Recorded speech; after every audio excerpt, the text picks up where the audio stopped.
안녕하세요. 부킹부킹의 윤꾼입니다.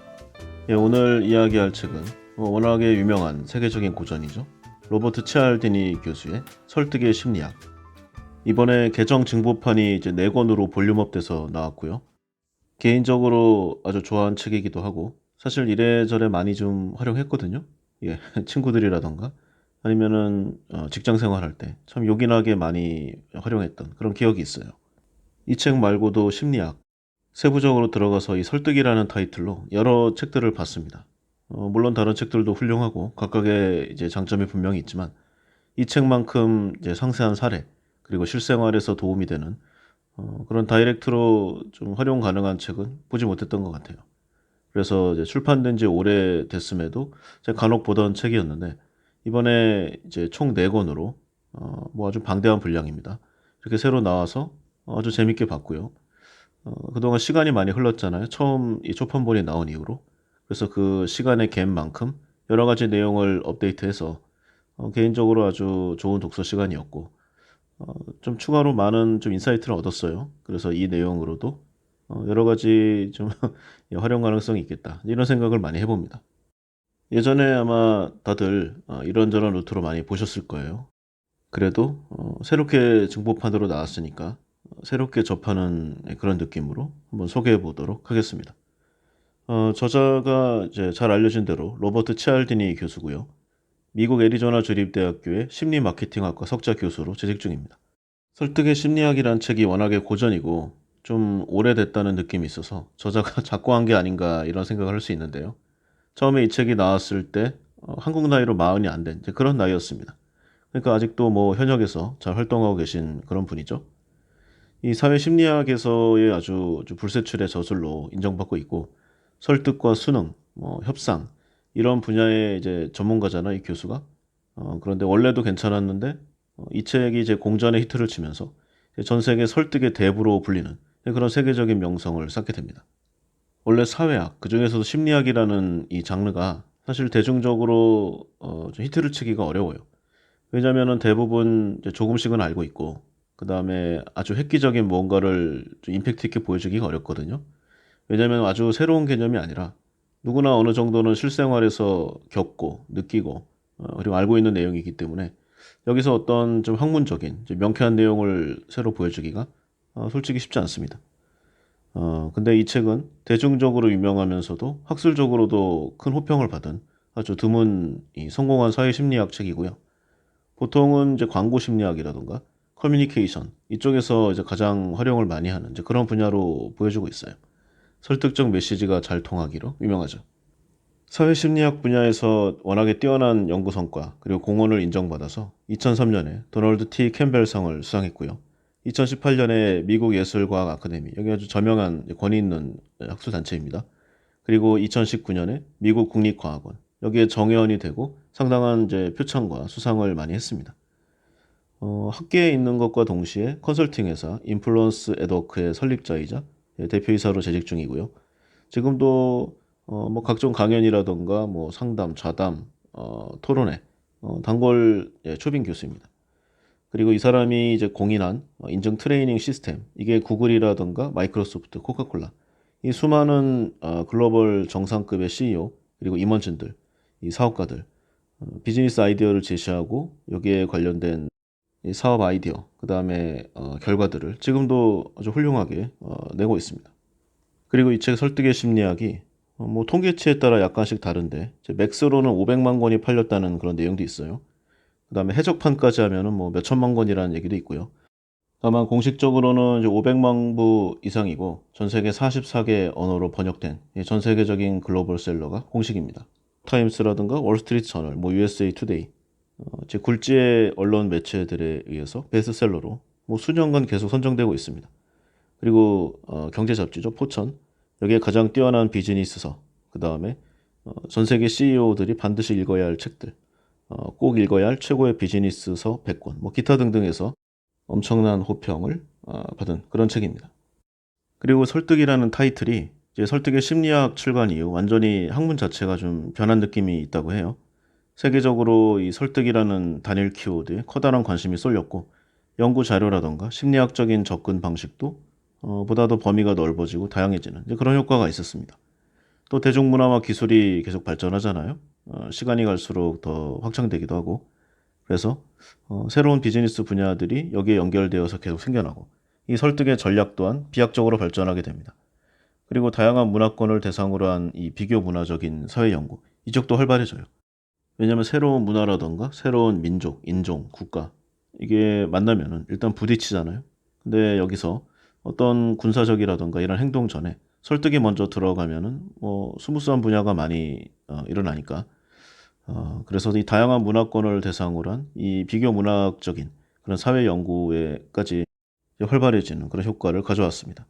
이런 환경 변화 속에서 사람들은 그럼 이런 설득의 원칙, 이 학문을 어떻게 적용하고 있는가? 세상이 이제 강자의 위주로 좀 돌아가고 있잖아요. 기득권 세력. 그래서 부당하고 불공평한 상황이 많이 발생하는데 여기에 일반 사람들은 그럼 어떻게 대응하고 있는가? 제대로 하고 있는가? 이 설득의 무기란 것을 이제 배웠으니까 더 효과적으로 활용하는 뭐 그런 방법을 체득할 수는 없는가? 이러한 질문에 대한 해답이 이제 곧 자신이 원하는 것을 얻게 해주는 이제 그런 원동력이기도 하고요. 상대방의 마음을 사로잡는 그런 좀 능력이기도 하고 결과적으로는 자신을 보호할 수 있는 그런 무기가 되는 거겠죠. 그래서 이번 이제 개정 증보판을 보면은 이제 용량 자체도 뭐 늘어나긴 했지만요. 이 편집의 배치라던가 아니면 활용성에 상당히 좀 고심을 한 흔적이 보여져요. 예전 판본에도 사례 자체가 많기는 했는데 이번에는 이제 독자 편지라는 이 스타일로 해서 일상생활에서 일어나는 사례들을 상당히 많이 좀 업데이트했고요. 그다음에 이제 신문 기사라던가 아니면 학계에서 최대한 실생활에 유용한 분야를 좀 붙이려고 노력한 그런 흔적들이 많이 보입니다. 그래서 설득의 이 작동 과정을 체득할 수 있게 좀 많이 보여주고 있고요. 그 면면을 살펴보면은 우리가 일상생활에서 아직도 많이 안다고 생각함에도 불구하고 누군가에게 또는 어떤 조직이나 국가에게 얼마나 쉽게 설득당하고 있는가, 얼마나 어처구니 없이 당하고 있는가, 그리고 우리의 섣부른 판단과 이 관성에 의한 행동의 결과로 얼마나 나쁜 결과를 계속 초래하고 받고 있는가, 이런 내용들을 알 수 있게 하는데 초점을 뒀다. 이런 느낌이 좀 듭니다. 왜 쉽게 승낙하고 계속 후회를 반복하는가? 사실 우리 일생이 여기에 좀 크게 벗어나기가 좀 어려워요. 예전에 있었던 아주 작은 친분을 이제 무기로 해서 막 밀고 들어와 이제 우리에게 어떤 강요를 하는 그런 사람들이 너무 많습니다. 이 사람들이 좀 그냥 뻔뻔한 것 같지만요. 잘 살펴보면 굉장히 머리가 좋고요. 그다음에 나름의 이론으로 무장하고 있음을 뒤늦게 깨닫게 돼요. 그래서 쉽게 한마디 승낙한 걸 갖고 몇십 년간 끙끙 앓고 고통스러운 시간을 보내는 그런 과정들이 많이 있었습니다. 저도 많이 있었어요, 예전에. 지금은 그런 것 같진 않지만. 그리고 제 주위에도 아직도 이제 나이가 상당히 되었음에도 불구하고 이런 거절의 방법이라던가 아니면은 이 설득의 심리학으로 무장한 타인에 의해서 많은 손해를 보는 괴로움을 계속 겪고 있는 그런 과정을 보면서 이 책을 한 권 선물해줘야 되겠다. 이런 생각도 새롭게 좀 들었습니다. 그래서 이제 예전에는 그냥 재미로 읽었지만요. 이제는 상대에게 이용당하지 않고 내가 원하는 방향으로 일이 잘 풀리게 하는 그런 설득의 힘을 얻는데 초점을 두고 이 책을 봐야 한다는 이제 그런 생각도 해봤습니다. 책의 시작을 보면은요. 이 사회 심리학자잖아요. 로버트 치알디니. 그러니까 이 설득이라는 내용도 굳이 어떤 학문이라던가 이론, 서적 이렇게 체계화하지 않고도 잘 알고 있는 그런 사람이었어요. 잘 알고 있는 정도가 아니라 전문가라고 할 수도 있죠. 그런데 일상생활을 보면은 생각지도 않았던 잡지를 강매당해서 정기 구독한다거나 아니면 턱없이 비싼 옷을 이제 말 몇 마디에 이제 환심 사는 말에 넘어가서 선뜻 사버리고 나서 후회하는 그런 인생으로 점철된 삶을 살아온 자신을 발견했다고 해요. 이 책에 상당히 현실감 있는 사례들이 많은데 사실은 이제 이 사람이 실험이라고 했지만 자기가 지금까지 겪어온 정확히는 당해온 그런 일들의 연속이라고 합니다. 그래서 좀 창피하기도 하고 명색이 심리학과 교수인데 평생 남의 심리적인 작전에 좀 당했다. 이런 자괴감에서 이 책을 쓴 그런 부분도 있다고 해요. 그래서 그의 다양한 이력과 연관되어 있는데 이제 경력 자체도 좀 화려했다고 합니다. 화려했다기보다는 이제 보통 사람은 잘 안 하는, 그러니까 학계에 있는 사람은 잘 안 하는 그런 경력을 많이 쌓았다고 해요. 세일즈맨, 그리고 기금 모금원, 광고업자, 뭐 기타 등등 이제 생계가 달린 이제 그런 일들을 좀 밑바닥에서 많이 한 거죠. 그러니까 해당 직업을 이제 레귤러로 하면은 또 좋은데 거의 프리랜서나 아르바이트 개념으로 했기 때문에 이제 자기 자신이 좀 세상에 단련됐다 이런 생각을 좀 하는 이제 그런 스타일이었다고 합니다. 그런데 제 주변에서 이렇게 좀 얼굴로 예, 나 좀 도와줘 하는 말에 다 넘어가 버린 거죠. 그렇지만 세계적인 이제 교수잖아요. 그리고 인생의 고수기도 하고 많이 당하긴 했지만 여기에서 또 새로운 아이템을 뽑아서 자신만의 이제 불세출의 무기를 만들어냈으니까 대단한 사람이면은 분명합니다. 그래서 이 설득 전문가들, 사회적으로 성공하는 사람들은 어떤 방식으로 상대를 설득하고 또 어떠한 방향으로 상대방의 공격을 잘 받아 넘기는가. 여기를 자신만의 방법으로 이제 분류를 한 거죠. 많이 연구를 하고. 그래서 우리가 익히 잘 아는 상호성의 원칙, 호감의 원칙, 사회적 증거 원칙, 권위 원칙, 그리고 희소성의 원칙과 일관성 원칙, 이런 좀 설득의 원칙으로 구분해 놓고 있습니다. 생각해 보면 우리는 평생 수많은 상황들, 정확히는 수많은 사람을 만나면서 살아간다고 할 수 있어요. 태어나면서부터 혈연으로 엮어지는 이제 가족, 그리고 친구, 친지, 직장 동료, 학교에 가면 또 학우들이 있겠고요. 이런 많은 관계 속에서 한 사람의 인생이 시작되고 행해지다가 완성되고 끝이 나는 그런 인생의 순환 서클을 겪게 됩니다. 때론 아무런 목적이 없는 일회성 만남도 있지만요. 어떤 목적을 이루기 위한 만남, 그리고 운명의 만남, 이렇게 다양한 관계들이 형성되겠죠. 그런데 뭐 다른 그냥 인연으로 만나는 관계는 뭐 솔직히 알아서 해야 됩니다. 그러나 경쟁이 치열한 비즈니스 세계에서 누군가를 만나 협상을 통해서 자신이 원하는 것을 얻어야 하는 그런 상황. 상대의 요구에 쉽게 응해서는 안 되겠죠. 뭐 줄 건 주고 받을 건 받는다는 표현을 많이 쓰는데 어쨌든 이 상대로부터 예스라는 응답을 끌어내기 위해서 평생 갈고 닦은 수많은 지혜와 이 지식의 총합, 그리고 자신의 모든 설득의 기술이 총동원 됩니다. 그런데 그 모든 기술들이 이 책에서 언급하는 이 대원칙에서 크게 벗어나지 않는다는 내용을 이 책은 여러 경로로 말해주고 있습니다. 그래서 뭐 아주 예외의 경우가 있을 수 있겠지만요. 이 책에서 언급하는 설득의 원칙들만 잘 알고 있어도 직장 생활이라던가 아니면 중요한 인생의 협상 과정에서 아주 지혜롭고 현명하게 말하고 행동하면서 자신의 목적을 달성할 수 있다. 이 책을 읽고 익히는 목적은 그곳에 있다. 이렇게 저자는 자신 있게 이야기하고 있고요. 저도 그 내용이 대부분 맞다. 이렇게 동의하는 바입니다. 그래서 내용을 좀 보면은요. 책에 나온 내용 말고도 제가 개인적으로 좀 모으고 조사하고 한 그런 사례나 이 스토리들이 많이 있습니다. 그런데 크게 보면은 이 치알디니 교수의 설득의 심리학에서 역시 벗어나지 않는 그 내용을 확인했고요. 그리고 이 책이 이제 총 4권으로 새롭게 발간이 됐거든요.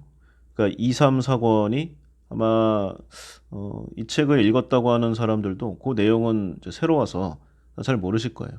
그러니까 예전에도 다른 판형으로 이제 출판이 되긴 했는데 그러니까 설득의 심리학 뭐 2권, 3권 이런 식으로요. 그런데 여기까지 찾아보신 분이 그렇게 많지는 않으리라 생각합니다. 저도 다 못 봤어요. 1권은 한 대여섯 번 이상 일독을 했는데 2권은 한 번 정도 봤나? 그리고 3권은 사놓고 예, 계속 책장에 꽂혀 있는 그런 상황이죠. 그러니까 여기까지 진도를 나오신 분은 많지 않으리라는 생각에 못 보셨다는 가정으로 한번 이야기를 해보도록 하겠습니다. 최대한 좀 책에 관련한 내용을 위주로 하고요. 가능하면은 이제 원론에 충실한 1권의 내용을 위주로 한번 이야기해 보도록 하겠습니다. 처음에 보면은 어린 새끼 칠면조의 이야기로 시작하고 있어요. 어미 칠면조에게 있어서 이 새끼 칠면조의 냄새, 그리고 어떤 신체적인 뭐 접촉, 그리고 생김새, 여기는 별 의미가 없다고 합니다. 그러니까 아무런 자극을 주지 못해요. 오직 이 새끼 칠면조가 특유의 울음소리, 이 칩칩하는 소리인데 이 사운드가 있어야지 어미 칠면조는 자기의 새끼로 인식을 하고 돌보기 시작하는, 이 저자가 이 장면에서 많은 생각을 하게 됐다고 합니다. 그러니까 그냥 넘어갈 수 있는 생활 속의 작은 장면이잖아요. 그런데 여기에 좀 생각이 미친 게 자기 자신도 신기하다고 해요. 심지어는 이 칠면조와 좀 천적 관계에 있는 쪽제비, 여기에 박제에다가 그 녹음기를 내장해서 새끼 칠면조의 이 울음소리, 칩칩 이 소리를 내면은 어미 칠면조는 이 박제된 족제비를 기꺼이 자기 새끼라고 생각하고 품에 안고 이제 기르는 그런 액션을 취한다고 합니다. 이거를 단지 뭐 지능이 떨어져서 그런 것이다 이렇게 말하면은 뭐 진도가 안 나가겠죠. 여기서는 그만큼 본능에 각인된 이 관성에 의한 행동이 어떠한 결과를 초래하는가 이제 그 이야기의 사례를 이제 시작하고자 하는 그런 느낌입니다. 그래서 어미 칠면조의 이 모성적 본능이 이제 새끼 칠면조의 이 칩칩 울음소리 이 소리 하나에 마치 이제 자동적으로 작동되는 그런 개념인데요. 그런데 이런 자동화된 행동이 이 칠면조라는 이 특정 개체만 있는 게 아니라 이제 고정행동 유형이라고 불려서 대부분의 다른 종에서도 이제 각자의 방식으로 일어나고 있는 것을 확인했습니다. 언제나 똑같은 순서로 그리고 변함없이 일정한 방식으로 일어나고 있는 것을 확인한 거죠. 그리고 이러한 고정행동을 유발하는 이 소리와 같은 특정한 유발 기제가 존재한다는 것도 알게 됩니다. 여기서 중요한 점은 우리 인간도 생명체잖아요. 그러니까 직접적으로 인지하지는 뭐 못했을지 몰라도 이런 고정화된 행동을 유발시키는 이 유발 기제가 있다는 겁니다. 그리고 이게 한번 작동이 되면은 우리가 평소와는 전혀 어울리지 않는 아주 어리석은 행동을 하기도 한다. 그래서 이 칠면조를 비웃을 수만은 없다. 뭐 그런 내용을 말하고 있는 겁니다. 마치 어떠한 좀 암호에 의해서 이제 동굴문이 뭐 자동으로 열리듯이 적절한 유발 기제가 인간에게도 작동하게 되면은 우리 역시 정해진 행동을 순서에 따라서 자동적으로 의심 없이 진행한다는 것이죠. 여기에 해당하는 보석 가게 이야기가 있습니다. 한 인디안 보석 가게가 있었는데요. 지배인이 이제 평소 가격의 한 절반 가격, 그러니까 2분의 1로 판매할 예정이었어요.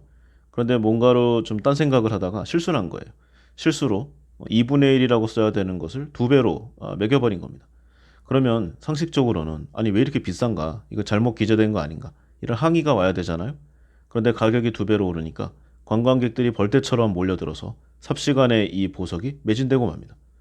비싼 것은 좋은 것이라는 사람들의 일반적인 고정관념, 이 터무니없는 터키 이 보석의 가격이 유발 기제로 작용했기 때문이죠. 이처럼 자동화 재고 고정관념화된 행동들, 인간의 삶을 유지하기 위해서 꼭 필요한 행동일 뿐만 아니라 많은 경우에는 사실 효과적이기도 합니다. 우리가 굉장히 좀 바쁘고 변화무쌍하고 좀 복잡다단한 그런 환경 속에서 살고 있잖아요. 그러니까 생존을 위해서는 아주 빠르게 의사결정을 해야 하는 순간들이 올 수 있습니다. 지금은 뭐 그런 아프리카 사반나 같은 그러니까 예전에 뭐 원시시대 같은 그런 생명이 왔다 갔다 하는 경우는 많지 않잖아요. 그러니까 도심 한복판에서 사자나 호랑이의 습격을 받아서 목숨을 잃을 수 있는 그런 경우는 거의 없습니다. 그런데 예전에는 뭔가가 쫓아온다. 그러면은 뒤돌아보고 그거를 확인하지 않더라도 본능적으로 뛰거나 도망치거나 뭐 숨거나 한 이런 행동을 해야 되잖아요. 정보를 다 받아들여서 비교 분석하고 어떤 결론치를 내면은 이미 게임은 끝나는 겁니다. 그러니까 어쩔 수 없이 고정관념을 사용하고 때로는 어림짐작에 따라서 행동을 할 수밖에 없는 그런 경우가 발생할 수밖에 없는 거예요. 상황은 다르지만 지금도 뭐 목숨까지는 아니지만 이런 경우가 많이 있습니다. 그래서 고정관념이나 유발 기제가 요구한 행동이 항상 주어진 상황에 적절하지 않을 수는 있지만 이 느낌, 이 능력 또는 이 행동 이걸 버릴 수는 없는 거죠. 다른 대안이 없기 때문에 이 고정관념과 유발 기제가 요구하는 이 불완전성을 충분히 인지하고 있지만 받아들이지 않을 수 없는 겁니다. 그래서 대부분이 이제 여기에 연결되어서 이 설득의 법칙들이 이어지게 되는데 첫 번째로 나오는 것이 상호성의 법칙. 한 대학교에서 재밌는 실험을 한 그 이야기가 여기 사례로 제시되고 있어요. 성탄절을 맞이해서 자신이 전혀 알지 못하는 낯선 사람들의 이름, 주소 이걸 전화번호부에서 그냥 무작위로 선정하는 거예요. 아무거나 뽑아내서. 그리고 그들에게 크리스마스 카드를 보냅니다. 그러면은 전혀 모르는 사람이 카드를 보냈으니까 좀 센서티브한 사람은 아니죠. 요즘 같으면은 좀 위험한 시대니까 내 주소는 어떻게 알았는가? 당신 나를 어디에서 알았는가? 이런 질문이 와야 되잖아요. 낯선 사람들로부터 뭐 답장은커녕 좀 안 좋은 소리 안 들으면 다행이다. 이렇게 생각할 수 있는데요. 놀랍게도 엄청난 양의 카드가 답신되었다고 합니다. 카드를 받은 사람들은 카드를 받으면 무조건 답신해야 한다. 이런 일종의 고정관념에 따라 행동하였다는 뭐 그런 것인데 이유가 왠지 그래야 할 것 같아서였다고 합니다. 대부분이 여기서 크게 벗어나지 않았다고 하네요. 실험을 좀 더 복잡하게 해봅니다. 이제 심리학자인 어떤 사람이 두 사람씩 짝을 지어서 다양한 그림을 감상하고 그것을 평가하도록 하는 이제 부탁을 하게 됩니다. 여기에서 이제 실험 조교가 투입이 되는데요. 실험 중간중간에 휴식마다 가서 이제 잠시 이제 자리를 비우고는 옆방에서 콜라를 가져와서 자기 상대가 되는 피실험자들 중에 절반에게만 콜라를 주는 거예요. 그러니까 두 명 있는데 한 사람한테만 콜라 따서 주고요. 한 사람은 그냥 멀뚱멀뚱 서로 얼굴만 보는 거죠. 기분이 안 좋겠죠. 그래서 절반에게는 아무런 호의를 베풀지 않은 건데 실험은 여기서부터입니다. 그래서 이 그림에 대한 이제 평가 작업, 사실 이건 중요한 게 아니죠. 그 다음에 이 사람이 조교가요. 자신의 상대가 되었던 피실험자들에게 이제 넌지시 이제 자선 모금을 권하는 겁니다. 그러니까 이게 좋은 일에 쓸 건데 1달러짜리 행운권을 사줄 수 없겠느냐 이렇게 요청을 하는 거죠. 그런데 이 실험의 결과 이 조교에게 콜라를 얻어먹었던 피실험자들이 아무런 호의를 받지 않은 피실험자들보다 놀랍게도 두 배나 이상 많은 행운권을 구입해주는 그런 결과를 가져오게 됩니다. 한마디로 상호성의 법칙이 얼마나 막강한 설득의 도구로 활용될 수 있는가 여기에 대한 결과인데요. 이 상호성의 법칙을 활용한 마케팅의 방법 중 하나가 바로 이 공짜 샘플의 제공이죠. 사실 콜라를 준 것과 1달러짜리 이제 자선 모금에 관한 이제 기부금 여기는 전혀 연관관계가 없습니다. 그러니까 좋은 일을 하려면은 기부를 하는 거고 아니면은 뭐 다 함께 하는 거고 그런 건데요. 눈앞의 사람에게 호의를 받았다는 이유로 그 사람이 제시하는 어떤 선택지를 의심의 여지 없이 받아들이고만 것이죠. 그래서 이런 이제 방식을 활용하는 것이 이야기한 대로 이제 뭐 마트나 슈퍼마켓 가면 우리 시식 코너 많이 겪잖아요. 이제 제복을 산뜻하게 입고 뭐 2인 1조로 돼서 이거 하나 드셔보고 가세요. 그러면은 뭐 냄새가 좋으니까 가서 먹은 다음에 도저히 그냥 못 가는 그런 상황에 처하는 경우가 많았습니다. 굉장히 스마일한 미소로 우리를 계속 쳐다보고 있잖아요. 그런데 그거를 보고 그리고 이 사람들도 왠지 될 것 같으면 두 개, 세 개 연달아서 권합니다. 그러면은 이런 상황까지 오니까 그냥 음식만 먹고 그 음식을 시식하는 데 사용했던 이쑤시개만을 남겨놓고 아무런 제품도 구입하지 않고 떠나는 게 상당히 어려워요. 민망하잖아요. 그래서 결국은 쓸데없는 상품을 잔뜩 사게 되는 그런 경우가 많이 있었습니다. 그래서 이 상호성의 원칙을 바탕으로 여러 가지 이제 마케팅을 빙자한 뭐 속임수들이 난무한다고 합니다. 어느 날 이 저자가 연구실로 가고 있는데요. 한 10살, 11살 정도 되어 보이는 이제 아이들이 다가왔다고 합니다. 본인들을 보이스카우트 단원이라고 말하면서 이제 기부금을 모금하고 있는데 그 서커스를 열고 있다고 해요. 한 장에 5달러 정도 하는 입장권을 사줄 수 있는가 이렇게 물었다고 합니다. 근데 사실은 사주기 싫었죠. 그래서 사주기 싫다 하기는 좀 뭐하니까 서커스를 싫어하기 때문에 한마디로 거절했다. 이런 응대를 하게 돼요. 그러면 물러날 줄 알았는데 이 소년들이 안타깝군요. 정 그러시다면 대신 하나에 1달러는 초콜릿 캔디라도 몇 개 사주세요. 이렇게 말했다고 합니다. 그래서 저자가 하는 수 없이 초콜릿 캔디 두 개를 사주게 됐다고 하네요. 상호성의 법칙은 이런 겁니다. 다른 사람이 우리에게 베푼 대로 우리도 그에게 대갚아야 한다는. 뭐 눈에는 눈, 이에는 이라고도 할 수 있는데 이게 안 좋은 방향보다는 이제 호의적인 쪽으로 조금 더 가는 겁니다. 그래서 상대방이 나에게 베푼 뭐 친절이나 호의는 우리의 또 다른 호의로 되돌려지는 그런 과정을 보여주는 거죠. 그런데 이와 비슷한 논리로 만약에 상대방이 어떤 일에 대해서 나에게 양보하면 나도 양보해야 한다는 주장은 어떻게 되는가? 이 처했던 상황이 비슷하죠? 저자가 처했던 상황? 처음에 5달러짜리 입장권을 팔려고 했다가 거절당한 다음에 보통 그리고 한 장만 사진 않잖아요. 누군가랑 같이 가는 경우가 많으니까 두 장 사면 10달러. 대신에 1달러짜리 초콜릿 캔디 두 개를 사는 것으로 이제 절충하게 되는데요. 상호성의 법칙에 따라서 상대방이 이제 5달러짜리를 파는 것을 그러니까 양보했으니까 나도 여기에 비례하는 무언가를 양보를 해야 한다. 이런 생각이 순간적으로 자신을 좀 이끌었던 거죠. 그래서 어쩔 수 없이 캔디를 살 수밖에 없었다. 그리고 그 결과치로 이 책의 사례로 활용하고 있는 겁니다. 저자 입장에서 보면은 결과적으로 이 세계적인 데이트를 친 책에 좋은 사례로 남았으니까 남는 장사라고 할 수 있겠지만요. 일반적으로 보면은 좀 손해를 봤다고 할 수 있겠죠. 그래서 상호성의 법칙이 이제 상호간의 양보를 이끌어내는 이유. 첫째는 상대방이 양보하면 상호성의 법칙에 따라서 보답해야 한다는 심리적 부담을 느끼게 되고 이러한 유쾌하지 못한 느낌을 없애기 위해서 결국엔 양보하게 된다는 그런 내용입니다. 두 번째 이유로는 마치 우리가 선물이나 호의 아니면 뭐 도움 이런 내용들을 주고받는 것처럼 상대방의 양보에 따라서 우리도 양보해야 한다는 어떤 의무감을 느끼게 된다는 것이죠. 그러니까 어떤 의미에서건 호의를 좀 의미 없이 받는 것, 한마디로 공짜가 제일 무섭다. 이런 결론을 낼 수가 있는 겁니다. 그리고 두 번째는 일관성의 법칙인데요. 이제 캐나다의 한 심리학자가 나옵니다. 이 사람이 경마장에서 이제 사람들의 행동 패턴을 연구하고 있었는데 흥미로운 사실 하나를 발견하게 돼요.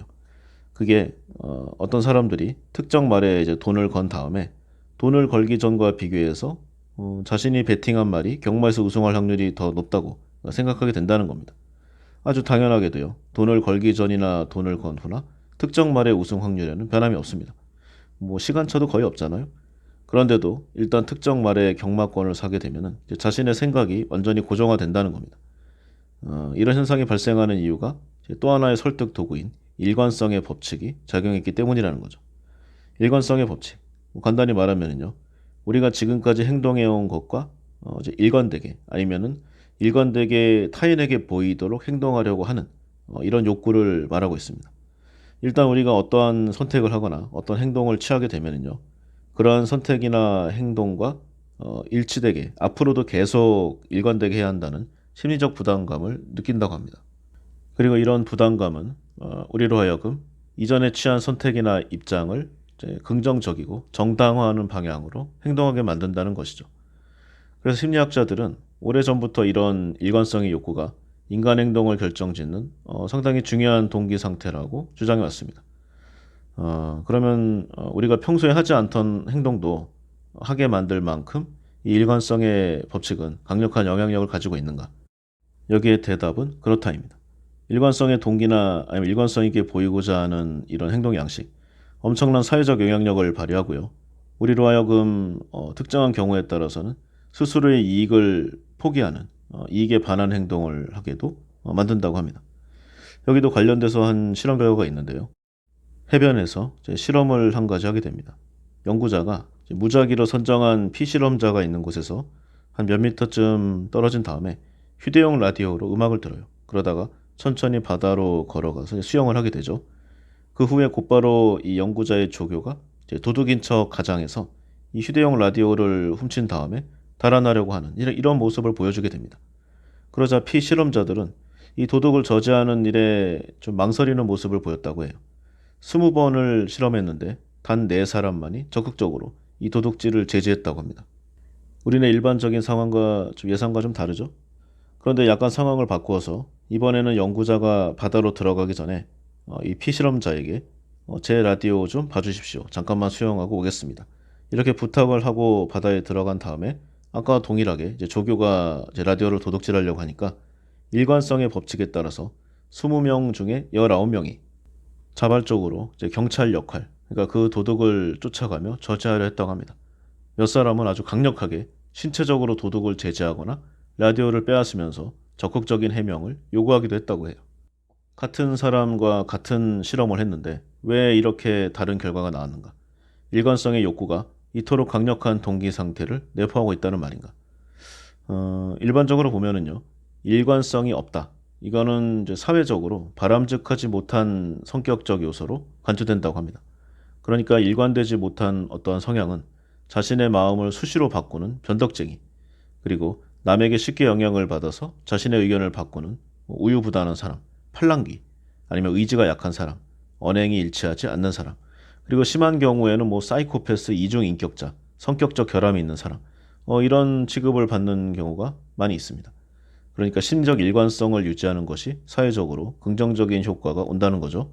그리고 높은 이제 사회적 가치를 부여받고, 뭐 당연한 얘기입니다. 만약에 세상에 일관성이 없다, 우리의 삶이 좀 엉망이 되겠죠. 그러나 대부분 일관성이 긍정적인 결과를 가져온다는 이 믿음 때문에 간혹 일관성 있게 행동하는 것이 주어진 상황에 적절하지 않는 때에도 우리는 아무런 생각 없이 자동화된 습관에 따라서 예전과 같은 행동을 하는 경향이 있게 됩니다. 이런 경우에는 오히려 일관성의 법칙 때문에 봉변을 당할 가능성도 있을 정도죠. 그래서 보통은 일관적인 행동이 긍정적인 결과, 영향력을 가져오는데 항상 또 예외 사례는 있습니다. 이러한 사람들의 일반적인 일관성의 법칙을 이용한 예전에 중공군의 이제 미군 전쟁포로 이제 활용법이 그 사례입니다. 보통은 이제 인지 부조화 원칙의 사례로 활용되기도 하는데 그 원리는 같습니다. 그래서 여기에 개입을 하게 되는 건데요. 6.25 한국전쟁을 보면은 이제 많은 미군 병사들이 중공군의 포로 수용소에 수용되어 있었습니다. 이때 중공군이 어렵지 않게 미군 포로들이 서로를 감시하고 고발하도록 만드는 이 전략이 탁월했어요.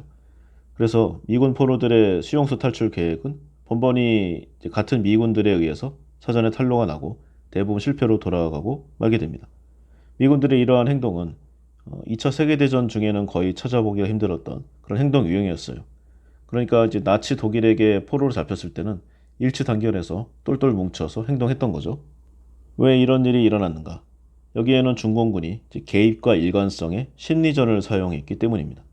처음에 보면은 이제 미군 포로들이 매우 하찮은 것으로 이제 동질감을 얻게 되는 이제 그런 일들을 벌이게 됩니다. 예를 들어서 미국이 뭐 대부분 좋지만 완벽한 것은 아니다. 이런 주제를 가지고 이제 글을 쓰게 장문하도록 요청을 받습니다. 그러니까 중공군 쪽에서요. 뭐 안 할 이유가 없습니다. 이거 쓰기 싫으면 중노동, 강제노동에 처하게 되니까 이거 쓰는 게 훨씬 이익이잖아요. 그래서 일단 이러한 가벼운 요청을 승낙하게 되면은 다음엔 조금 더 심각한 단계로 발전하게 됩니다. 즉 어떤 측면에서 미국이 완벽한 나라가 아닌가 여기에 대해 조목조목 나열하기를 요청받는 거죠. 그리고 나중에는 이 포로들 간의 토론 시간에 자신의 이름이 서명된 이 미국의 문제점에 대한 자기의 장문 이걸 정식으로 직접 공개하게 하게 만듭니다. 이러한 과정을 계속 반복하는 거죠. 그러면 이 포로는 미군 포로는요. 미국이 완벽한 나라가 되지 못하는 이유를 계속해서 생각해내게 되고요. 결국 공개 토론에도 더 활발히 참여하게 되는 그런 과정을 겪게 됩니다. 물론 여기에서도 중간에 탈락하거나 이러한 함정을 깨닫는 사람은 있지만 그렇게 많지 않거든요. 그러니까 적절히 솎아내고 이때쯤 되면은 이 중공군은 이 미군 포로의 반미국적인 장문 내용을 그의 이름과 함께 대체하고 있는 미군 부대를 향해서 라디오 송신을 하게 됩니다. 그러면 처음에는 그냥 단지 강제 노동을 피하기 위해서 뭐 크게 어려운 거 아니니까 적에게 살짝 협력하는 정도였는데 결국에는 아주 적극적인 협력자로 변신해 버리는 그러니까 배신자가 되게 되는 그런 결과가 오는 거죠. 그런데 생각해 보면은요. 자신의 장문이 어떠한 외부적 강압에 의해서 억지로 강요된 게 아니에요. 포로 자신은 뭐 너무나 잘 알고 있죠. 실제로는 그런 분위기가 유도됐지만 자신의 의지와 자신의 뜻으로 이러한 결과가 나왔다. 그러면 혹시 미국이 잘못된 것은 아닌가? 그리고 자신의 생각이 자발적으로 반미국적으로 변했다고 생각하게 되고요. 이제 한번 변해버린 자신의 새로운 이미지에 충실하기 위해서 나중에는 더욱 적극적으로 적에게, 중공군에게 협조하게 되었다는 그런 사례들이 보고되고 있습니다. 그리고 다음은 사회적 증거의 법칙입니다. 사례를 보면은 스탠드바의 바텐더들, 영업 시작 전에 팁을 담는 유리병에 미리 $1짜리 지폐 여러 장을 넣어둔다고 해요. 요즘에 한창 좀 말들이 많죠? 팁을 너무 과도하게 요구해서 팁플레이션, 팁이 인플레이션 같이 치솟아 올라서 여러 사람이 고통스럽다 뭐 이런 내용인데요. 이게 옛날 사례임에도 불구하고 뭐 지금까지 시사하는 바가 많습니다. 어쨌든 미국에서는 팁 문화가 일반적인데 이 바텐더에게 팁을 남기는 것이 좀 올바르고 적절한 행동이라는 인상을 손님에게 의도적으로 좀 주입시키는 그런 행동이죠. 그래서 보통은 $1짜리를 많이 넣고 간혹 아주 눈에 띄게 $100짜리 한두 장 정도를 넣어둔다고 합니다. 간혹 뭐 기분파 손님이 걸릴 수도 있으니까 말이죠. 그리고 이런 걸 이제 응용해서 마케팅 광고에 가장 많이 팔린 무섭게 성장하는 그다음에 아주 돌풍을 일으키고 있는 이런 광고 카피들이 이런 사회적 증거를 이용해서 소비자들을 유혹하고 있습니다. 그리고 연결되는 또 다른 사례가 이제 방송에 보면은 청중들에게서 나오는 이제 가짜 웃음하고 가짜 박수 소리 있잖아요. 뭐 박수까지는 그냥 친다고 하니까 이제 가짜 웃음이 대부분인데 이게 사실 좀 부담스럽습니다. 너무 인위적이고 사람 웃음소리랑 좀 다른 게 계속 터져 나오면은 부담스러움에도 불구하고 이걸 각 PD들이 밀어붙이고 있는 거예요. 예전 사례임에도 불구하고 최근에도 이 가짜 웃음을 많이 쓰고 있습니다. 상식적으로는 안 쓰는 것이 더 좋은가? 이런 느낌도 있는데요. 어쨌든 간에 이 효과적으로 가짜 웃음을 사용하면 사람들이 그 프로그램이 더 재미있다고 생각하는 그런 비율이 늘기 때문이라고 합니다. 그래서 여기에도 사회적 증거에 이 설득 법칙이 들어가는데요.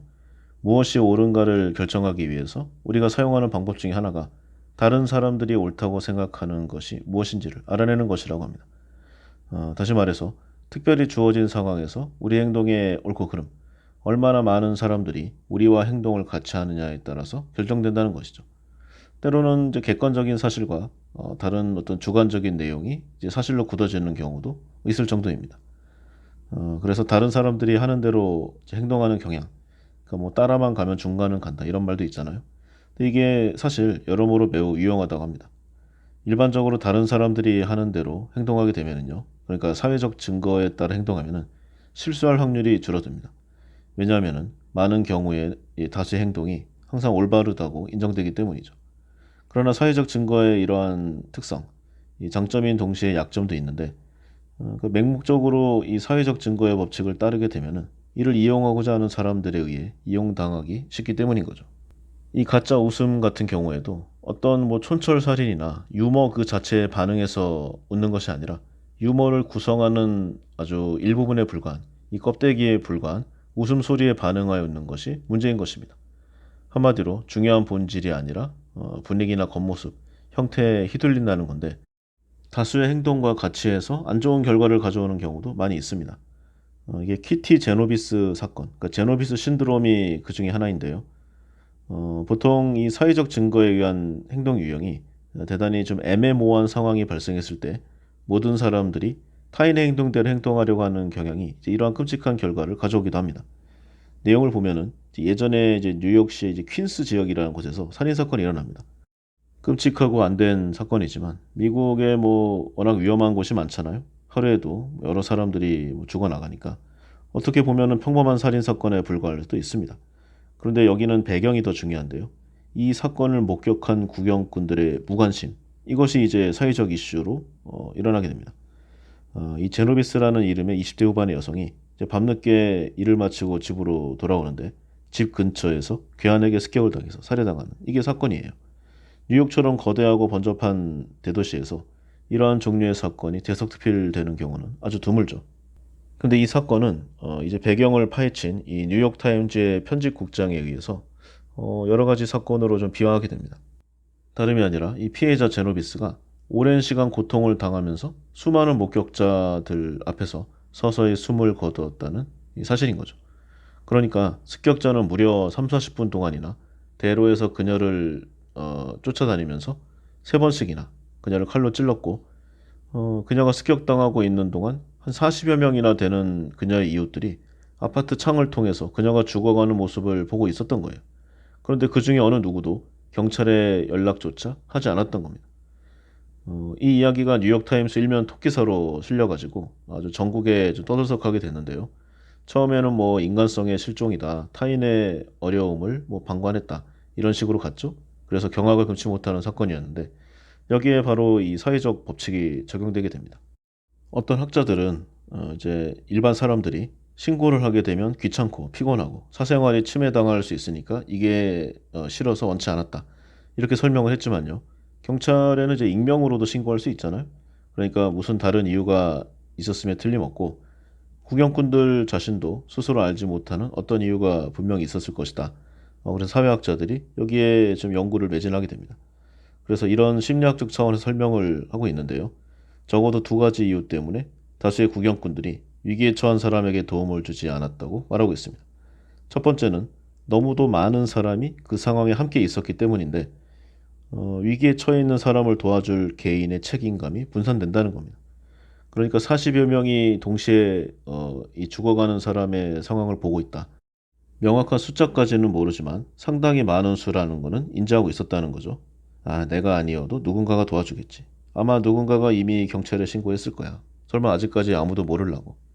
이렇게 모두가 생각하게 되면은 결국 위기에 처해 있던 사람은 결국 어느 누구에서도 도움을 받지 못하는 상황에 처하게 됐던 겁니다. 그리고 두 번째로 사회적 증거의 법칙 중에 이제 다수의 무지라는 현상.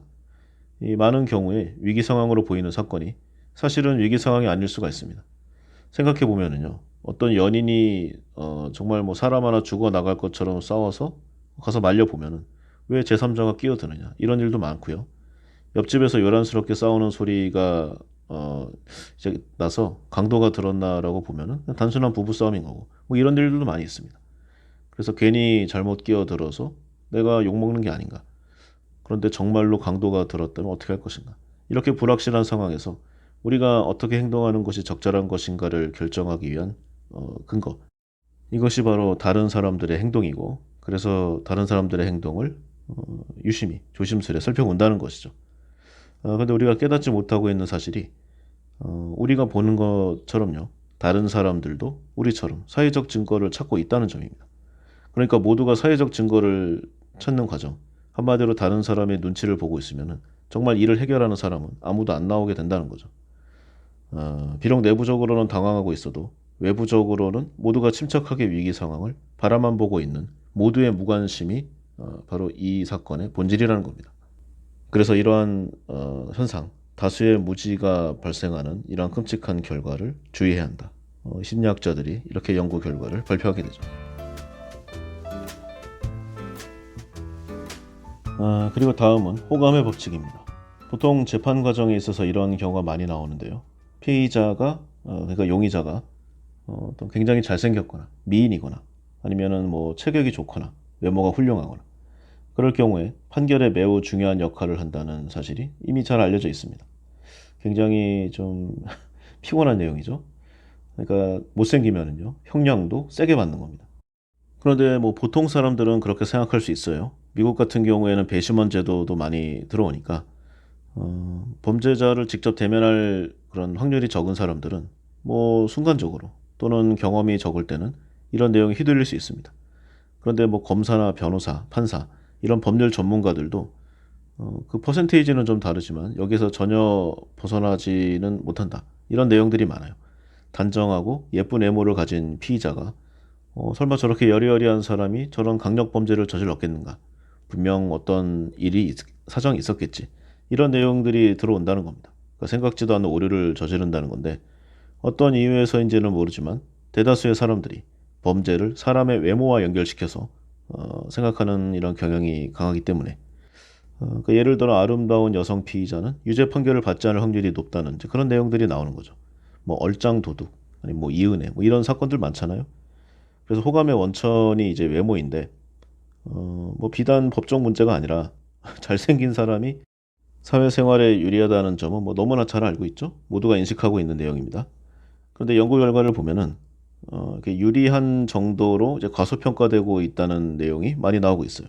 그러니까 외모의 이제 우수성 그리고 여기에서 베네핏을 받는 게 우리가 생각하는 것보다 훨씬 더 그 퍼센테이지와 효과가 크다는 겁니다.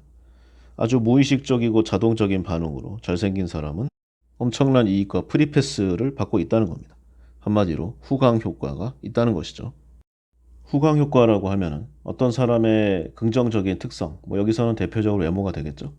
이런 특성 하나가 그 사람 전체를 평가하는데 결정적인 영향을 미치는 이제 이런 이론을 말합니다.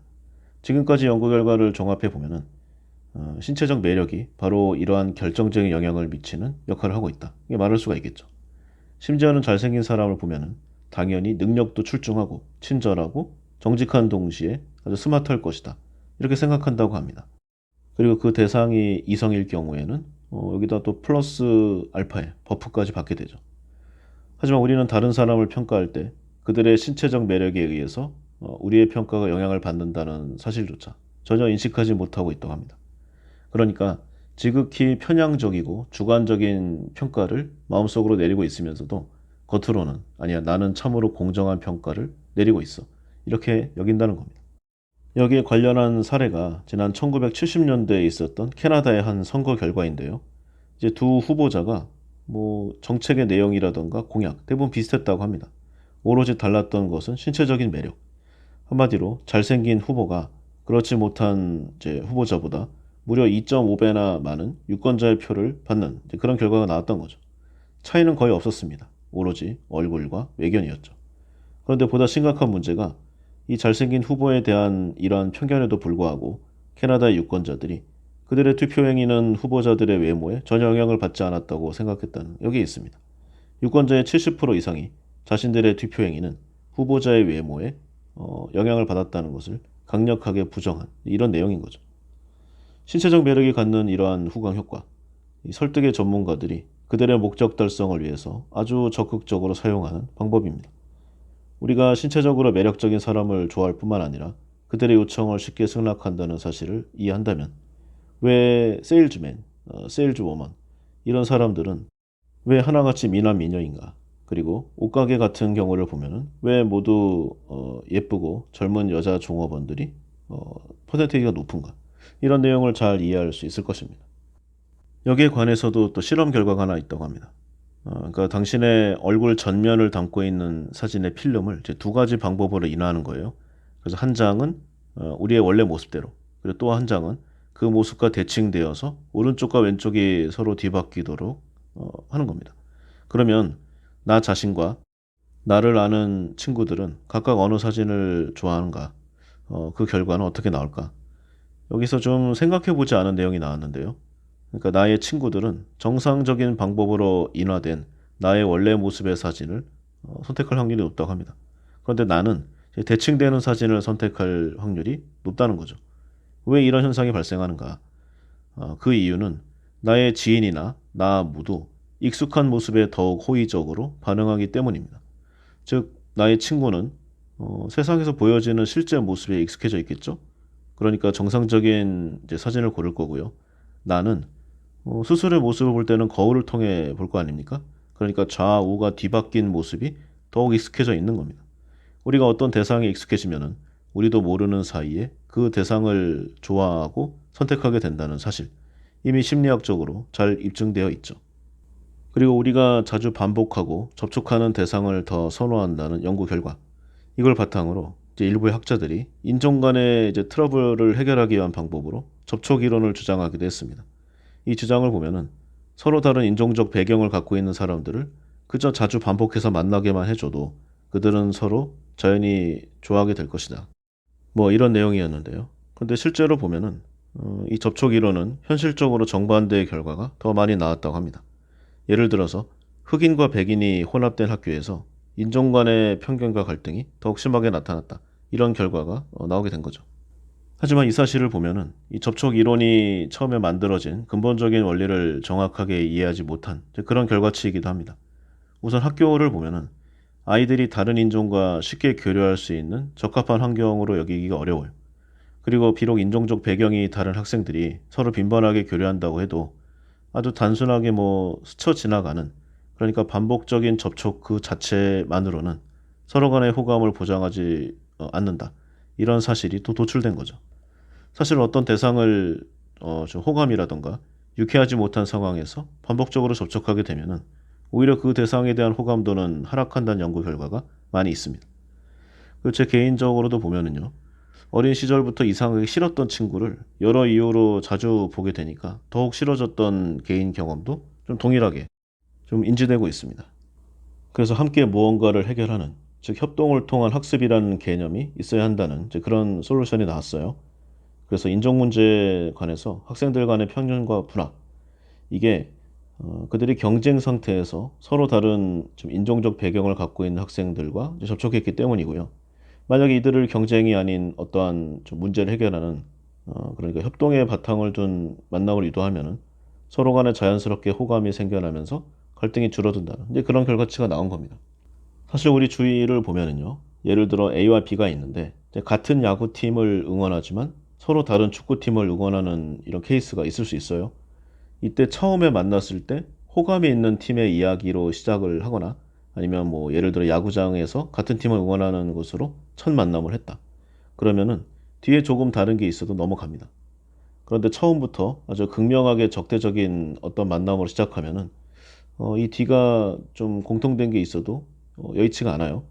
그래서 처음 만났을 때 어떤 상황과 지위인가가 상당히 중요하다는 그런 내용의 결과도 많이 있습니다. 예를 들어 보면은요. 약간 좀 철진한 드라마 같은 거 보면은 대학 시절에 이제 같은 과에 재벌 아들과 좀 여러 가지 내용으로 엮이는 그런 주인공이 등장하는 뭐 영화 드라마가 많이 있었습니다. 드라마의 전개상 사사건건 다투는 그런 일들이 일어나죠. 그리고 이제 묘령의 여주인공이 또 등장하고 이 둘 사이에서 왔다 갔다 하면서 좀 부추기고 뭐 그런 일들이 많이 있었습니다. 그런데 뭐 여러 가지 사건으로 인해서 뭐 복수를 다짐하고 저 재벌 아들에게 복수하겠다. 이런 일들이 좀 일어나잖아요. 그런데 이 재벌 아들보다 사회적 지위가 떨어지는 다른 중견 그룹에 입사해서 그 기업의 중간 관리자에게는 고개를 숙이는 것이 아주 자연스럽습니다. 이 이유는 무엇인가? 그럼 만약에 그 재벌 아들과 같은 과가 아니라 전혀 접점이 없다가 사회에서 만났으면 그냥 상사나 아니면은 거래처의 윗사람을 인정할 수 있는 확률이 더 높지 않겠어요? 그러니까 사람들은 어떤 의미에서건 처음 만났을 때의 환경이 매우 중요하다. 여기서 벗어나기가 어려운 겁니다. 그래서 인종 간이든 아니면 지역 간이든 이런 문제를 해결하기 위해서는 어떤 좀 공통의 미션 그리고 공통의 적이 있는 것이 매우 효과적이다. 이는 역사적으로도 여러 국내의 문제를 해결하기 위한 외부의 적 설정으로도 자주 사용된 그런 아주 유서 깊은 방법입니다. 그래서 호감의 법칙이 이렇고요. 다음은 권위의 법칙입니다. 사실 우리가 이런저런 사회적 환경에서 많이 겪는 여러 설득의 심리학 중에서도 가장 많은 경우에 접하는 내용이 아닌가 해요. 여기에 관해서 책에 재미있는 사례가 있는데 귀에 염증을 앓고 있는 환자의 주치의가 환자의 오른쪽 귀에 투약할 것을 이제 처방전으로 지시했다고 합니다. 그래서 투약을 위한 처방전을 내렸는데 Place in right ear 이렇게 쓰는 대신에 이제 약식으로 Place in R ear라고 적었어요. 근데 이 처방전을 받아든 간호사가 이를 제대로 해석을 못한 겁니다. 그래서 Place in rear 그러니까 항문에 투약하시오. 그러니까 좌약 개념이죠. 그래서 환자의 귀에 넣어야 할 약을 환자의 항문에 집어넣고 말았다고 합니다. 귀에 염증을 앓고 있는 사람에게 항문에 투약하라. 이게 아무리 생각해도 이상하잖아요. 그러니까 한번 의문을 가져야 되는 상황인데 환자나 간호사 모두가 아무런 이의를 달지 않았다고 합니다. 이 이유는 무엇인가? 우리들 마음속 깊이 자리 잡고 있는 어떤 권위에 복종하려는 의무감 때문이라고 합니다. 인간의 사회 조직을 보면은 이 권위에 대한 복종이라는 법칙, 우리의 행동에 왜 이처럼 큰 영향력을 행사하고 있는가를 쉽게 이해할 수 있습니다. 오늘날의 사회를 뭐 평등사회라고 하지만요. 사실 다단계의 층으로 형성되어서 광범위하게 적용되고 있는 이 권위의 체계로 국가가 유지되고 있는 것이 사실입니다. 그렇게 우리 사회가 자원의 생산과 교환, 그리고 어떤 국가 방어, 그다음에 국가를 통치하는 여러 내용들, 이렇게 필요하고도 뭐 복잡한 그리고 정교한 구조들을 형성하고 있기 때문이죠. 그리고 권위의 실체뿐만 아니라 단순히 좀 권위의 상징에 의해서도 큰 영향을 받고 있습니다. 예를 들어 보면은 이제 각양각색의 사기꾼들이 많은데요. 실제는 없지만 아주 그럴듯한 명함과 아주 잘 만들어진 홈페이지를 갖고 있습니다. 번지르르하게 차려 있고 그다음에 홈페이지 상으로 아주 좀 클린하게 그리고 알록달록하게 이쁘게 만들어진 이런 권위를 상징하는 거치장들을 보면은요. 사람들 다 혹할 수밖에 없어요. 최고급 수준의 근사한 차를 타고 다니면서 아주 좀 비싼 그런 세련된 정장에 뭐 박사, 교수, 아니면은 뭐 사장 이런 명함으로 무장을 하고 있잖아요. 지금도 선량한 희생자들이 계속 양산되고 있습니다. 이런 권위의 상징들로 치장을 하면은요. 사람들을 설득하기가 매우 쉬워요. 이들은 이 사기꾼들은 이러한 상황을 너무나 잘 이해하고 있죠. 여기에 관해서도 사례가 하나 있는데요. 이 저자의 친구가 이제 유명 대학 교수로 재직하고 있었다고 합니다. 이 사람이 자기 자신도 꽤 자부심이 있는 사람인데 유명 대학교의 저명한 교수라고 하면은 뭐 소위 말하는 미국의 아이비리그 이상급의 저 저명한 교수라고 예상이 돼요. 근데 이 사람이 취미가 여행이었다고 합니다. 그래서 뭐 음식점이라던가 뭐 터미널, 공항 여기서 낯선 사람들과 만나서 대화를 하는 게 취미였다고 해요. 이렇게 우연한 만남을 통해서 사람들의 이 삶의 다양한 모습에 대한 많은 지식을 얻고 그들의 행동 유형을 관찰하는 것이 이제 취미이자 학문의 좀 일환이었는데 근데 놀랍게도 자신이 유명한 대학의 어떤 과의 교수라는 사실을 밝히는 순간 그들의 대화와 행동 양식이 전혀 다른 양상을 띠게 된다는 것을 발견했습니다. 그러니까 조금 전까지만 해도 경우에 따라서는 이 교수인 친구의 의견에 활발하게 반대를 하거나 아니면 당신 말은 틀렸어 이렇게 새로운 근거를 제시하거나 어쨌든 간에 재미있게 이야기를 하던 사람들이 갑자기 이 교수 친구의 의견을 아무런 반대 없이 받아들이고 심지어는 이제 표현하는 말까지도 신경 써서 한다는 거죠. 이들의 갑작스러운 변화에 이 교수 친구가 처음에는 그냥 어리둥절할 뿐이었다고 합니다. 그런데 이러한 경험이 이제 여러 번 반복되고 시간이 흐르니까 낯선 사람과의 재미있는 대화를 위해서 때로는 자신의 신분을 감추기도 한다. 이렇게 털어놨다고 해요. 반대죠. 사기꾼들의 경우에는 존재하지도 않는 권위를 내세우기 위해서 가짜 직함을 내세우는 그러니까 일반적인 경향과는 정반대의 현상이 발생하는 겁니다. 그러니까 이러한 사례에서 우리가 확인할 수 있는 내용, 권위의 상징, 실제적인 내용이 없어도 그 자체만 가지고도 상당한 영향력을 행사할 수 있다는 이런 사실이죠. 그리고 지금도 뭐 우리가 운전하다 보면 이런 영향이 많이 있는데요. 이 샌프란시스코 지역에서 상당히 표본 전수조사를 크게 해서 한 연구를 했다고 합니다. 그러니까 고급 승용차를 가진 사람에 대해서 어떠한 특별한 경의, 좀 존중의 마음, 이걸 품고 있다고 해요. 그리고 뭐 부딪혔을 때 경제적 손상을 뭐 생각하기도 했겠지만 어쨌든 간에 신호가 파란불로 바뀌었어도 앞에 차가 움직이지 않고 있을 때 만일 그 차가 쉽게 보기 힘든 최신형의 값비싼 승용차다. 그럼 우리는 앞에 차가 좀 값이 싸고 낡은 소형차일 때보다 훨씬 더 오랫동안 이 클렉션을 누르지 않고 기다리는 그런 관용의 마음을 갖게 된다고 합니다. 자신도 모르게 말이죠. 그러니까 뭐 비례할 거 아니에요. 예를 들어 앞에 무슨 뭐 우라칸이나 전 세계 유명한 그런 스포츠카가 있어요. 그러면은 경적을 울리는 것이 굉장히 어렵습니다. 그에 비례한 사회적 지위를 갖고 있는 사람이 타고 있을 것이다. 이렇게 유추를 하게 되는 거죠. 근데 만약에 저 앞에 어떤 정말 다 찌그러진 소형차 아니면은 좀 예, 탄지 오래된 중고차 아니면 군데군데 낡은 모습이 보이는 뭐 트럭이다. 그러면은 사람들은 전혀 인내심을 보여주지 않았다고 합니다. 신호가 바뀌자마자 앞에 소형차를 향해서 마구 경적을 울려댔고 심지어 어떤 운전자들은 앞차의 뒷범퍼를 그들의 차로 부딪혀가면서 빨리 움직이라고 겁을 주는 경우도 있었다고 해요. 재미있으면서도 씁쓸한 사례가 아닐 수 없습니다.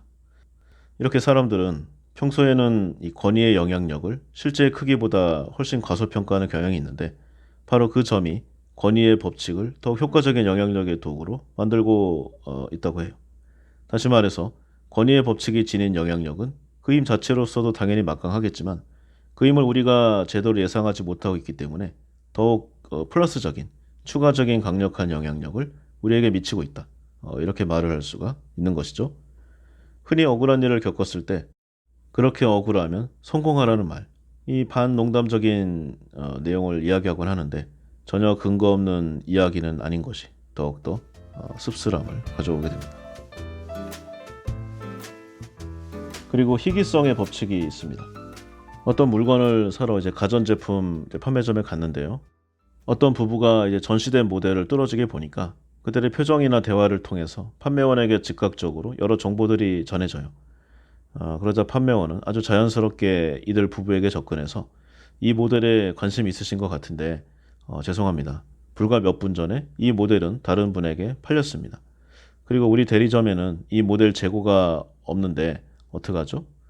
이렇게 얘기하면 이제 그 부부의 얼굴에 실망의 표정이 나타나기 시작합니다.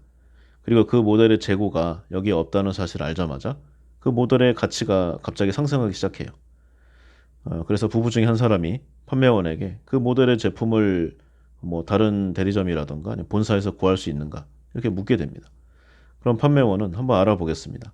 그런데 만일 다른 대리점에 그 모델이 있다면 구입을 하실 건가요? 이렇게 물으면은 그냥 알아만 보는 겁니다. 이렇게 얘기하기는 좀 어렵지 않겠어요? 그래서 대부분의 손님들은 물론이지요. 구입할 겁니다. 이렇게 대답할 수밖에 없습니다. 당연히 이들 부부도 마찬가지였죠. 그냥 알아만 봐도 괜찮지 않을까요? 고객의 당연한 권리일 텐데 이런 약점을 지닌 사람은 이들 부부만의 이야기가 아닙니다. 거의 모든 사람들이 어떤 형태로든 이 희귀성의 법칙에 약한 모습을 보이고 있어요.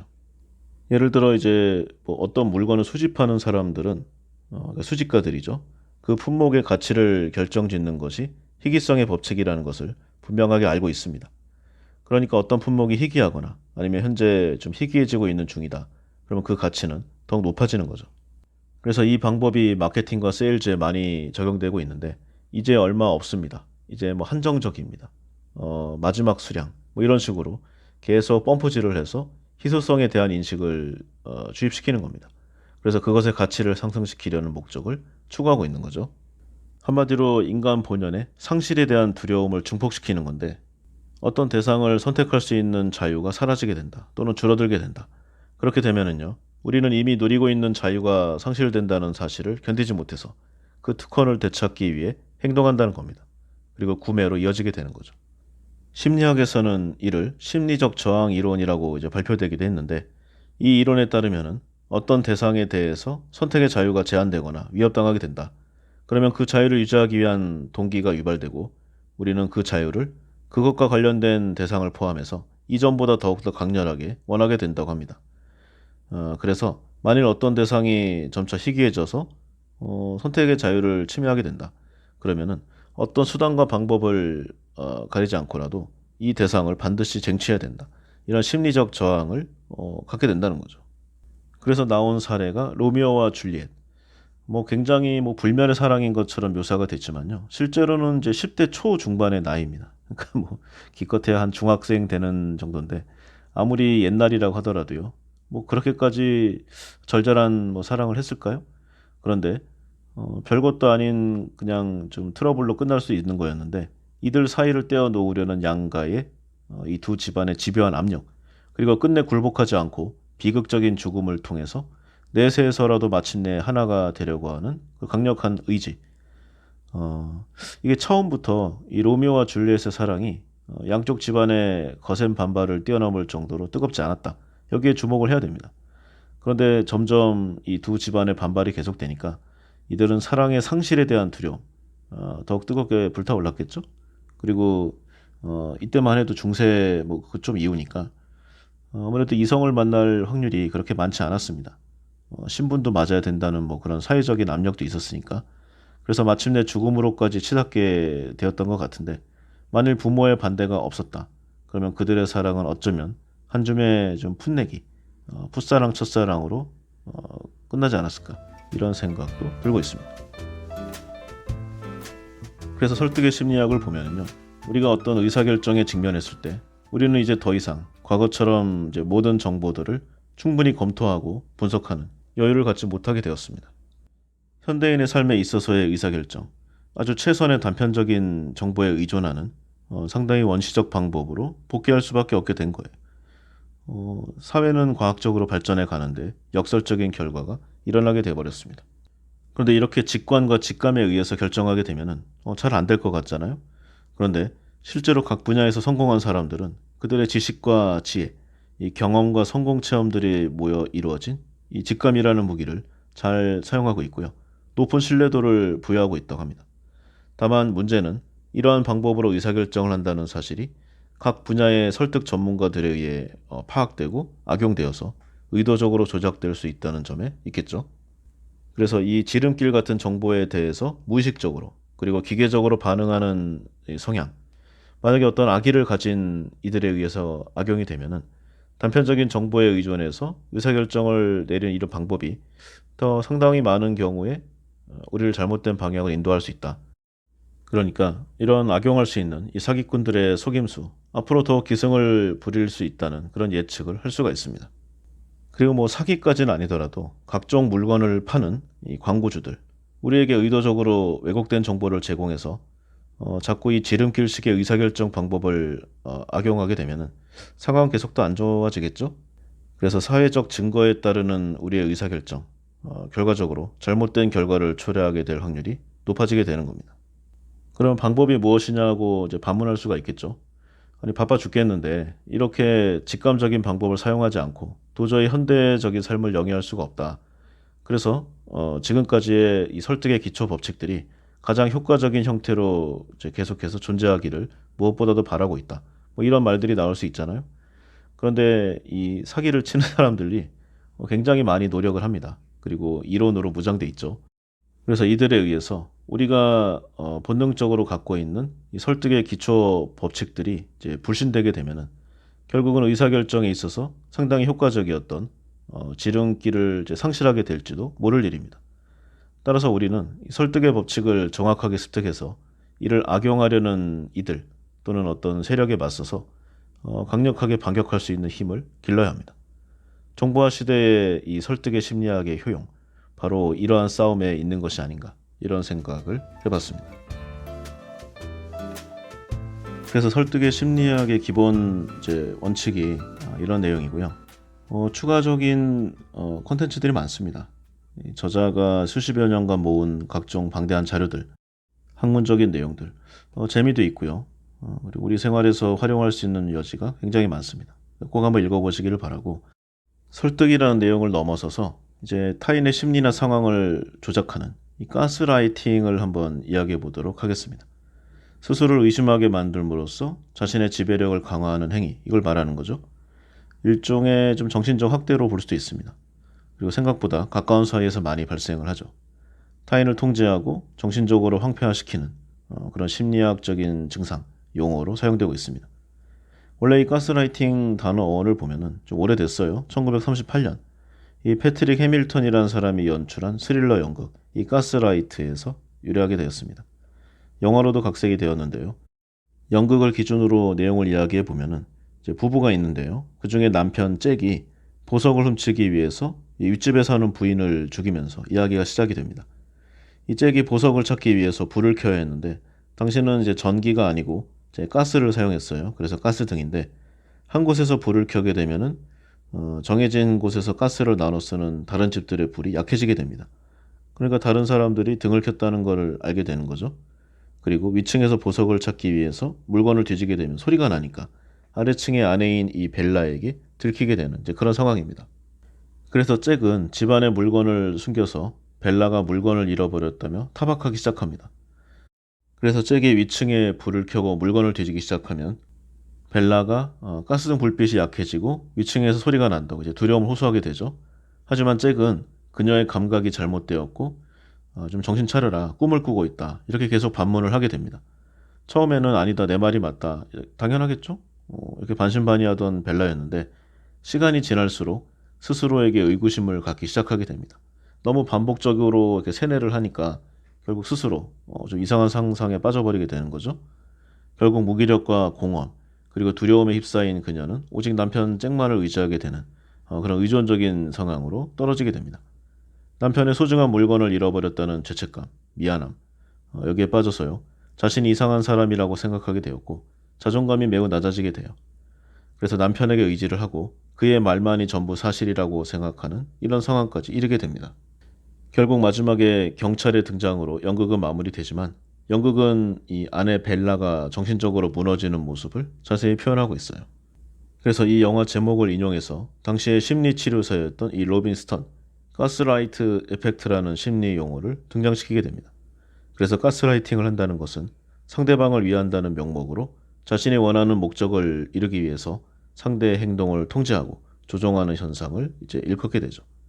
물리적인 폭력만 없을 뿐이지 보이지 않는 엄연한 정서적 폭력의 일종입니다.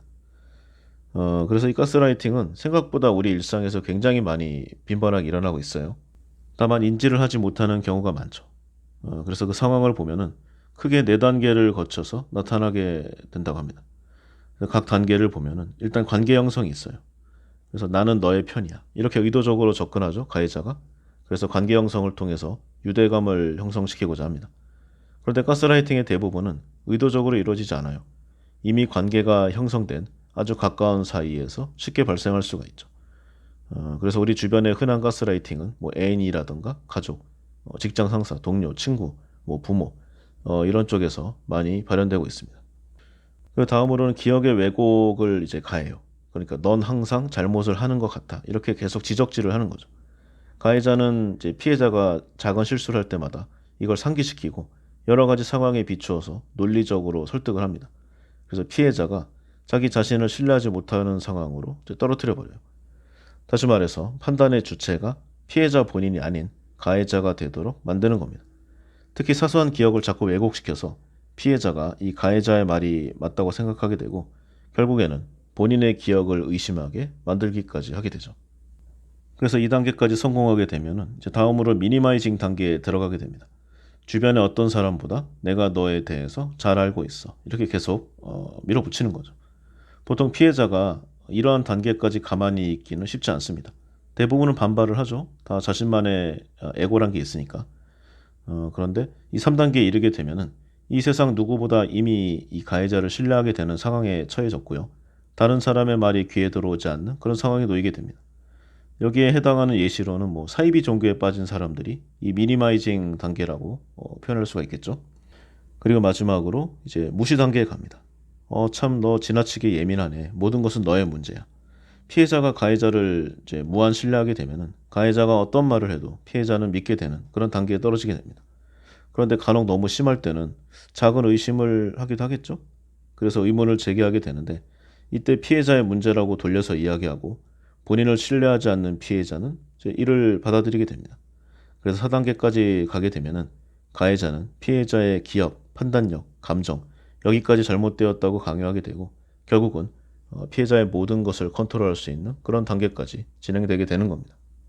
학문적으로 이렇게 뭐 나눠놨지만요. 사실 일상생활에는 이 단계가 뒤바뀌어서 나오기도 하고요. 혼재돼서 다가오기도 합니다. 예를 들어 부모와 자녀 사이의 가스라이팅이 가장 많죠. 엄마 말 들어. 다 너를 위해서 하는 말이야. 너를 키우느라 내 인생은 엉망이 됐어. 뭐 이런 식으로 계속 밀어붙이는 겁니다. 의도하지 않아도 상대방이 스스로 자책하고 신뢰하지 않게 되면은 가스라이팅의 일종이라고 할 수 있어요. 엄마의 말이 무조건 맞기 때문에 나의 생각은 잘못되었다. 내 인생의 책임은 너에게 있다. 이런 식으로 계속 자녀, 이 피해자를 자책하게 만드는 이런 것도 부모가 자녀에게 가하는 아주 안 좋은 가스라이팅이라고 할 수 있습니다. 그리고 직장에서도 이런 일이 많이 있죠. 아, 내가 이런 것까지 하나하나 알려줘야 되나? 짬밥이 아깝다. 너 회사 나가면 갈 데 있을 것 같아? 뭐 네가 조금만 더 잘했으면 욕 안 먹었잖아. 이런 내용들이 있습니다. 그런데 직장은 이제 계급, 그러니까 위계서열이 있잖아요. 그래서 가스라이팅이 쉽게 일어날 수가 있습니다. 보통은 뭐 팀장과 팀원, 사수와 부사수, 계속 능력에 대해서 의심하고 신뢰하지 않게 만들고 윗사람의 말만 듣도록 만드는 것. 그래서 이제 못 견디고 자살하는 케이스가 결국 극단적인 저항의 이 값으로 나오게 되죠. 그래서 누군가에게 조언을 하거나 지시를 하는 위치에 있다. 그러면 조언과 가스라이팅을 구분해서 굉장히 조심스럽게 표현하는 그런 지혜가 필요할 겁니다. 그리고 연인 간의 가스라이팅도 많아요. 너 너무 예민한 거 아니야? 내가 하는 말 모르겠어? 다른 사람이 했던 말 착각하는 거 아니야? 네가 잘못한 건 사실이잖아. 그리고 뭐 사랑이 식었네. 아, 특히 이 뭐 예전 같지 않아. 사랑이 식었네. 이런 말을 자주 하는 사람은요. 남자든 여자든 빨리 피해야 됩니다. 이런 식으로 이 연인은 가스라이팅의 피해자가 되기 쉬운데요. 가스라이팅을 해서 이제 발생하는 상대방에 대한 무한한 신뢰를 이제 무한한 사랑으로 받아들이기 쉽기 때문입니다. 그런 게 아닌데. 그리고 연인 간의 가스라이팅은 이제 말싸움이 아니죠. 한 명이 일방적으로 다른 사람을 밀어붙이거나 뭐 비난하는 관계, 심하게는 매달리거나 심한 의지를 하게 되는 그런 관계. 이 모든 것들도 다 가스라이팅의 일종이라고 합니다. 그리고 그 결과물로 데이트 폭력이라는 범죄가 발생하기도 하니까 매우 조심해야 하겠죠. 이렇게 가스라이팅을 겪은 피해자는 뭐 원인도 잘 몰라요. 그런 상황에서 우울증과 무기력증을 겪으면서 점차 사회적인 관계에서 고립되게 됩니다. 그래서 가스라이팅으로 발생하는 문제를 해결하는데 가장 중요한 점, 무엇이 잘못됐는지 이성적으로 판단하는 힘을 잃지 않는 겁니다. 그러니까 상대방의 생각과 나의 생각을 명확히 구분하는 그런 능력이 있어야 돼요. 보통 가해자가 자신의 말이 옳다고 설득하거나 계속 주장을 하잖아요. 그런데 너무 심하게 하면은 일단 그 자리를 끊고 나와야 됩니다. 그래서 혼자 깊이 생각하는 시간을 가져야 하겠죠. 그리고 상대방의 생각을 일단 부정하는 그런 관계도 좀 있어야 됩니다. 상대방이 나의 생각을 계속 부정한다. 그럼 나도 상대방의 생각을 부정할 줄 알아야 돼요. 상대방의 주장에 내가 흔들릴 것 같을 때 마찬가지로 혼자 있는 시간이 필요할 겁니다. 그리고 나의 존엄성을 해치는 언행, 단호하게 대처할 필요가 있습니다. 아무리 가까운 사이여도 마찬가지예요. 뭐 나를 위한다는 그런 말도 안 되는 핑계로 나의 자존심, 프라이드, 존엄성을 해친 언행에 대해서는 아주 단호하게 대처하고 나 또한 타인의 존엄성을 해친 언행은 하지 않는 게 좋겠죠? 그래서 결과적으로 가장 중요한 것은 자신의 의지, 즉 자존감을 회복시키는 것이고요. 그리고 자신만의 조력자를 찾는 것이 중요하리라고 보여집니다. 아무리 어려운 상황에서도 끝까지 내 편을 들어주는 단 한 명만 있다면 사람은 절망에 빠지지 않는다고 합니다. 그리고 모든 사람과 다 잘 지낼 수는 없잖아요. 아닌 것 같은 사람하고는 관계를 단절하는 것도 그런 용기도 필요하다고 생각합니다. 그런 사람과는 대화를 하면 할수록 또 다른 가스라이팅이 시작될 뿐이겠죠. 이렇게 설득과 가스라이팅을 좀 이야기해 봤고요. 마지막으로 오랜만에 영화 얘기를 하나 해보려고 합니다. 설득을 넘어서서 결국 자기 자신을 가스라이팅하는 영화, 이 메멘토인데요. 아마 많이 보셨을 거예요. 근데 좀 오래된 영화잖아요. 그래서 기억이 예, 가물가물하실 테니까 저도 오랜만에 한번 다시 되짚어보는 의미에서 마침 주제와도 연관이 되니까 한번 이야기해 보도록 하겠습니다. 워낙에 유명한 감독 크리스토퍼 놀란의 이 사람의 기억에 관한 영화 3부작 시리즈, 그러니까 메멘토, 인셉션, 그리고 테넷, 그 중에서 첫 번째 이야기 메멘토입니다. 사전상의 뜻으로는 사람과 장소를 기억하기 위한 어떤 물건, 기념품, 이렇게 볼 수 있는데요. 영화 제목이 왜 메멘토인지는 뭐 영화를 보면 자연히 알 수 있죠. 명대사가 기억이 납니다. 기억나지 않는다고 무의미한 건 아니야.